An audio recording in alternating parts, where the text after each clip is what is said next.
This is why Kamala Harris, who will never, ever be president of the United States, is talking about Tupac and Biggie music that never came out, which she claims she smoked marijuana to in college, because she thinks that black people are stupid, and the way that she's going to appeal to us is just by saying, I smoke pot and I listen to hip-hop music. How insulting is that? This is why Hillary Clinton, who is still not the president of the United States, love that, right? It's great. This is why she offered my community hot sauce, if you guys remember. Hot sauce as a reason to vote for her. She offered us hot sauce, a Jay-Z and a Beyonce concert. She never talked to us about policies. The left never talks about policies because their policies have failed Black America for the last 60 years.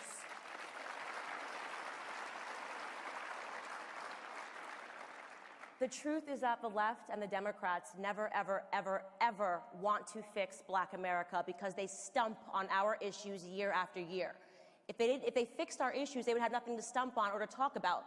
They wouldn't be able to just continually keep calling the other side racist. They want Black America to stay broken. They don't want us to ever have opportunities. They want to continue to give us handouts and not hand-ups.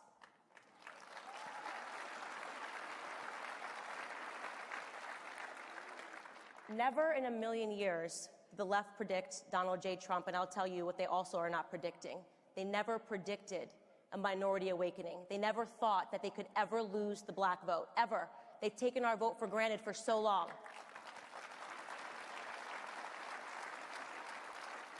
But things are starting to change, and they're starting to change because, and I'll tell you guys what the magic secret is. I'll tell you how I've been able to transform so many hearts and minds in the minority community. The secret is that I simply tell them the truth. The truth is on our side as conservatives. Truth number one, America is not a racist country.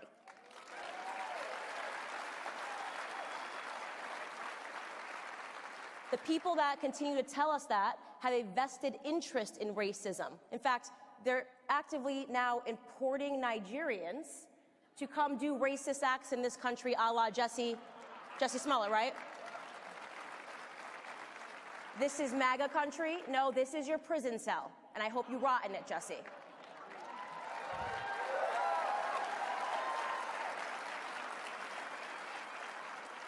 Truth number two, abortion is murder.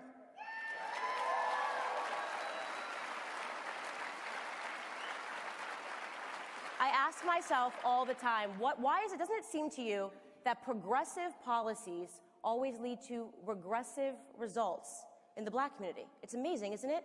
Abortion, so progressive. They want to move that forward. We need abortion.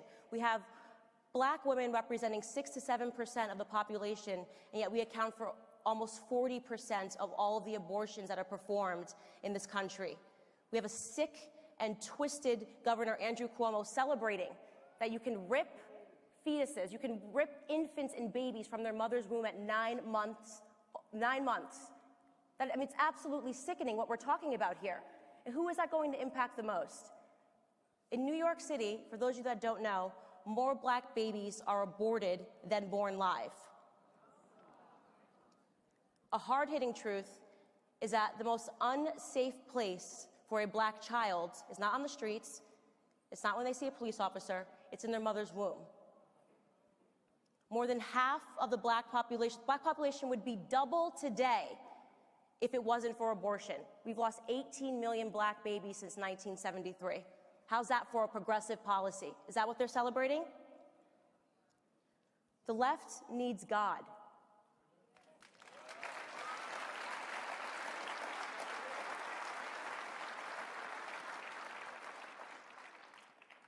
Truth number three, racially motivated police brutality is a myth. It's simply a myth. But father absence is not. The number one issue facing black America is that fathers have been removed from the home. It's that they have been incentivizing father absence. When the single motherhood rate jumps from 23% in the 1960s to a whopping 74% today. We have a problem. It's a problem that the left does not want to talk about. It is the destruction and the breakdown of the family.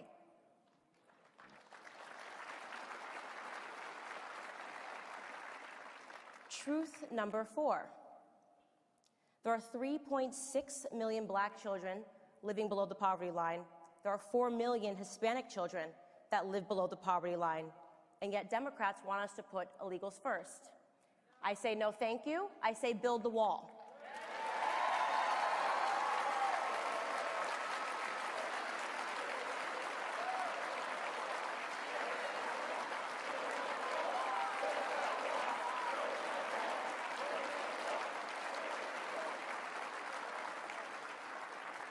It's actually incomprehensible what has happened to the black community over the last 60 years.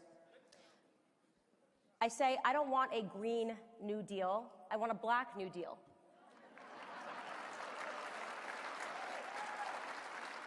And the good news, Alexandria Ocasio-Cortez, is that that actually can be free. It doesn't cost $93 trillion.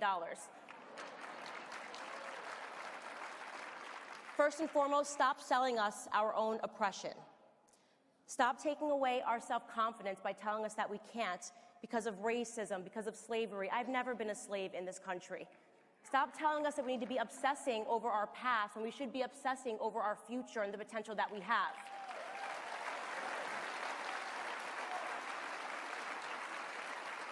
Stop having a culture which tells us that we should want to be hip-hop artists and basketball players when we should want to be doctors and lawyers.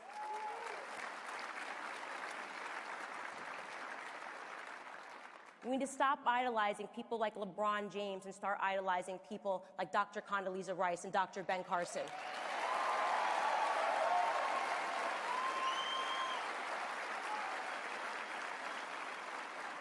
How about give us school choice? That would be nice. Stop murdering our offspring. The theme today is what makes America great, and I'll tell you the answer. It's our philosophy. Margaret Thatcher said it best. Europe was created by history. America was created by a philosophy. Our philosophy, so perfectly laid out for us by Thomas Paine ahead of the Revolutionary War, is common sense and freedom. It was common sense then that the colonies shouldn't have been governed by the British monarchy. It was time for an American exit. It's common sense today that the black community and the Hispanic community should not be governed by liberal ideology. It's time for a Blexit.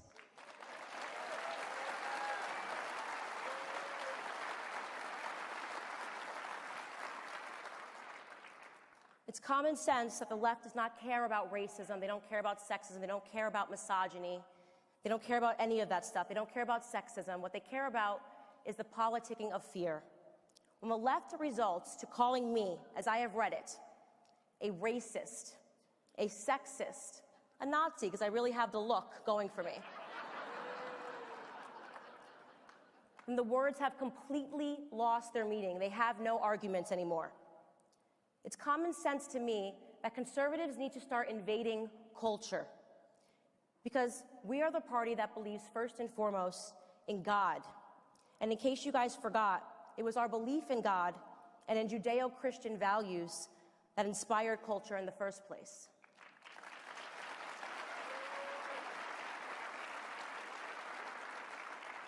Florence is arguably one of the most beautiful cities in the world. It's dripping with some of the greatest masterpieces from the Renaissance.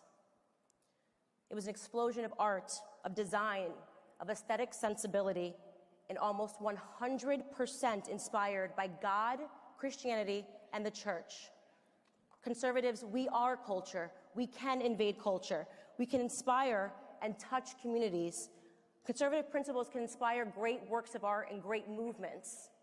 But we have to give in. We have to say that we are going to fight the cultural war. When I first started on YouTube to hold the mirror up to ourselves and the things that we do wrong, I was mocked by the left and the right. I was told that there was no place for humor, that I couldn't make YouTube videos that were a flash in the pan, that we had to be more stern, more serious, more austere, and that's incorrect. We have to meet people where they're at. We have to be funny. We have to be satirical.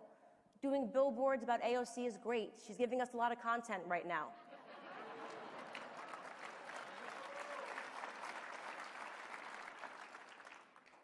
I want to wrap this up by pleading with all of you to realize that the left is terrified right now because it takes just 5%.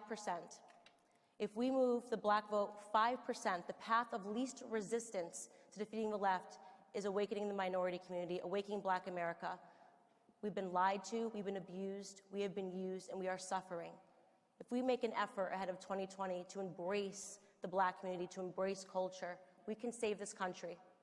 I want to thank Matt Schlapp for this amazing opportunity to stand on the stage. I want to thank all of you for hanging in. I know it has been a tough year being a fan of Candace Owens, constantly fighting, constantly punching back, and I wouldn't be here if it wasn't for the grace of God, without your support, without your comments that helped me lift my head when it's been a bad day. I want to thank Charlie Kirk and Turning Point USA, the greatest student organization.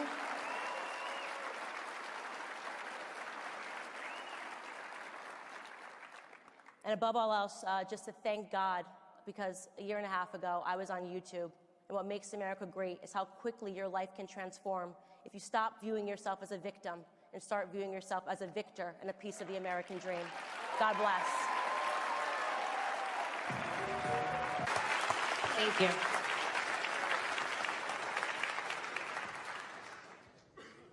Hello, Candace. God bless you and all of the team. I'm Bishop Leon Benjamin, and I'm also the City Richmond GOP chair for the Republican Party. This was so timely, and you know, we talked when I saw you at the White House. This is what is needed for Richmond, because right now we have a divide. And we need to be able to take a movement like Blexit and other movements to say, we are one, we are talking as one voice, and we mean what we say, we will be free. And so my thing is what got me too, that you guys are not afraid to talk about God. You're not afraid to talk about Jesus. And so what I want to know is, how can we not be more, not ashamed of talking faith and politics together on the same platform? Please help us.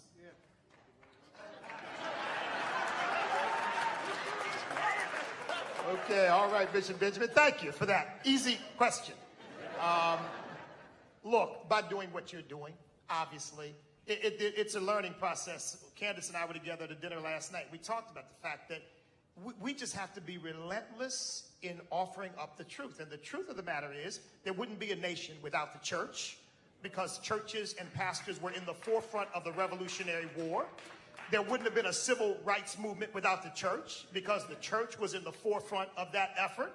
And the fact of the matter is, there wouldn't be an America as we know it today, because we are all blessed because people who went before us have been praying and seeking God's face. And there's just no way in the world we can ever give that up. So I tell people this, and I'll stop before I preach. See, you got me. I tell people, forget about thinking of it as politics and thinking of it as prophetic ministry. Was it politics when Moses went down and told Pharaoh, God said, let my people go? Was it politics when Nathan went to David and said, somebody stole one poor man's ewe lamb? And David said, who is this man? Let's kill this man. He said, you are the man. And was it politics when Elijah told Ahab and Jezebel,